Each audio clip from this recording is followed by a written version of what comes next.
नमस्कार मंडळी, Sam's kitchen मध्ये तुमचं सगळ्यांचं खूप खूप स्वागत आहे. 3 ऑक्टोबर पासून नवरात्र चालू होत आहे आणि बऱ्याच जणांचे ना 9 दिवस उपास असतात, काही जणांचे उठता बसता असतात आणि असं होतं की ना नेहमी तेच तेच पदार्थ खाऊन सुद्धा कंटाळा येतो. काहीतरी नवीन पाहिजे. म्हणूनच आज आपण आहे ना एक वेगळी आणि छान मस्त चविष्ट अशी रेसिपी घेऊन येत आहोत. त्या रेसिपीचं नाव आहे उपवासाची कोथिंबीर वडी.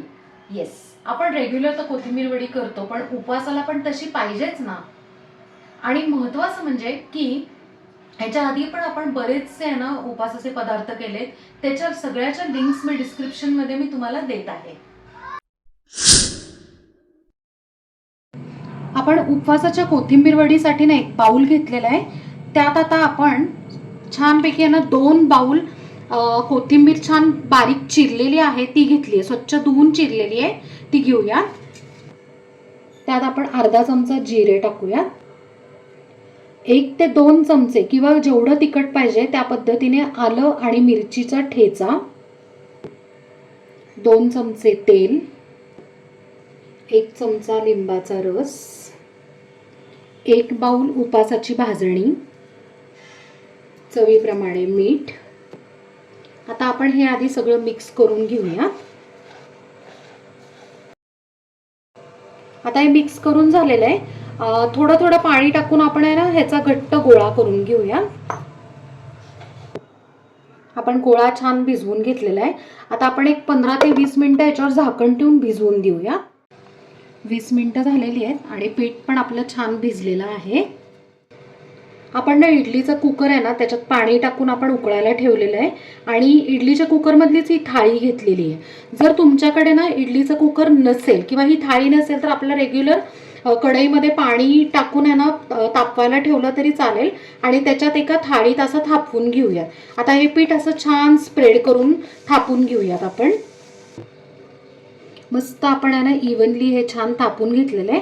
आता आपण काय करायचंय की बारीक किसलेलं खोबरं, सुकं खोबरं आहे ते आपण आता ह्याच्यावर स्प्रेड करून घेऊया. आता परत आपण आहे ना असं थापून घेऊयात, म्हणजे काय होतं की खोबरं छानपैकी त्याला चिटकून राहील. अर्थात हे जे खोबरं आपण जे किसलेलं ह्याच्यावर टाकलं ना हे ऑप्शनल आहे, म्हणजे तुम्हाला नको असेल तर तुम्ही ही स्टेप आहे ना स्किप केली तरी चालेल. डायरेक्ट तुम्ही वड्या उकडायला ठेवल्या तरी चालेल. आपण इडलीचं कुकर आहे ना त्याच्यात पाणी टाकून आपण छान गरम करून घेतलंय, पाणी उकळत आहे. आता आपण ही जी प्लेट आहे ही ठेवून घेऊया.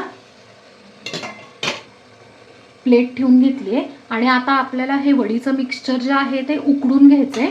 आपण झाकण लावून एक 20 मिनिटं आपण छानपैकी त्याला उकडून देऊयात. मी गॅसची फ्लेम जी आहे ती मीडियम ठेवलेली आहे.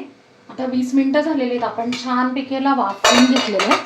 मी काय केलं आहे की हा फोर्क घेतलेला आहे, काटा चमचा, तर त्यांनी आपण आहे ना परत चेक करूयात जरा की चिकटतं आहे का.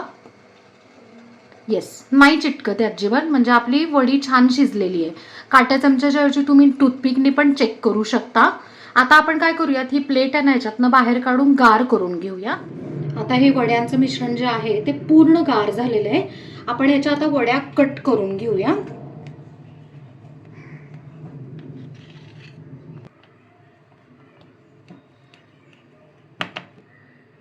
वड्या आपण कट करून घेतलेल्या आहेत. मी एक तुम्हाला काढून दाखवते कशी झाली आहे ती. या अशा मस्त चौकोनी वड्या आपण आहे ना कट करून घेतल्यात. आता आपण आहे ना ते शॅलो फ्राय करूयात. आता आपल्याला वड्या ना शॅलो फ्राय करायच्या आहेत. त्यासाठी काय केलंय मी की पॅनमध्ये ना मी शेंगदाण्याचं तेल घेतलेलं आहे. असं छान फिरवूयात, म्हणजे काय होतं की सगळीकडनं तेल मस्त आहे ना तव्याला कोट होतं यासाठी. आता तेल छान गरम झालेलं आहे. आपण ना एक एक वड्या ह्याच्यात ठेवून घेऊया. आता ना मी ह्याच्यात फ्राय करण्यासाठी ना शेंगदाण्याचं तेल यूज केलेलं आहे. त्याच्याऐवजी तुम्ही आहे ना कोकोनट ऑइल म्हणजेच आपलं नारळाचं जे तेल असतं तर ते यूज केलं तरी चालेल. काही जणांना फ्राय केलेल्या आवडतात, डीप फ्राय केलेल्या, तर त्या पद्धतीने पण तुम्ही आहे ना फ्राय करून घेऊ शकता. या वड्या सगळ्या ठेवून झाल्या ना की मीडियम जी आपली गॅसची फ्लेम जी असते ती मीडियम ठेवायची आणि छानपैकी आहे ना कुरकुरीत होऊन द्यायच्या. अंदाजे एक 3 ते 4 मिनिटं आपल्याला लागतात या गोष्टीसाठी. आता एक 3 मिनटं झालेली आहेत. आपण ना खालून चेक करूयात. येस, तुम्ही बघू शकताय की कलर इतका सुंदर आलेला आहे, हलका असा गोल्डन ब्राऊन. आता दुसऱ्या पण आपण उलटून घेऊया. सगळ्या वड्या आपण आहे ना उलटून घेतलेल्या आहेत. ह्याला पण आता 1-2 मिनटं आहे ना आपल्याला छानपैकी ना खुसखुशीत करून घ्यायच्यात खालच्या साईडनी. आणि परत तेल टाकायची आवश्यकता नाही, जेवढं आपण पहिलं टाकलं होतं तेवढं सफिशियंट आहे. आणि उपवासाला ना आता शेंगदाणा तेल तुम्ही वापरू शकता, किंवा मग कोकोनट ऑइल म्हणजेच खोबरेल तेल तुम्ही वापरू शकता, किंवा मग आपलं तूप जे असतं ते सुद्धा तुम्ही वापरू शकता. तर या 3 गोष्टीच ना उपवासाचे पदार्थ करताना या चालणाऱ्या आहेत. आता 2 मिनटं झालेत, आपण दुसऱ्या साईडनी चेक करून घेऊया. येस, दुसऱ्या साईडनी पण अगदी छान असा पिंकिश कलर आलेला आहे. आणि खोबरं पण तुम्ही बघू शकताय की असं छान लालसर झालेलं आहे. तर अशा पद्धतीने आपल्या उपवासाच्या कोथिंबिरी वड्या तयार आहेत. आपण त्या सर्व करून घेऊया. तर मंडळी, नवरात्र स्पेशल उपवासाच्या कोथिंबीर वड्या तयार आहेत. एकदम मस्त अशा चविष्ट आणि खुसखुशीत झालेल्या आहेत आणि त्या आपण सर्व करून घेतल्या. तर फ्रेंड्स, कशी वाटली तुम्हाला आजची रेसिपी?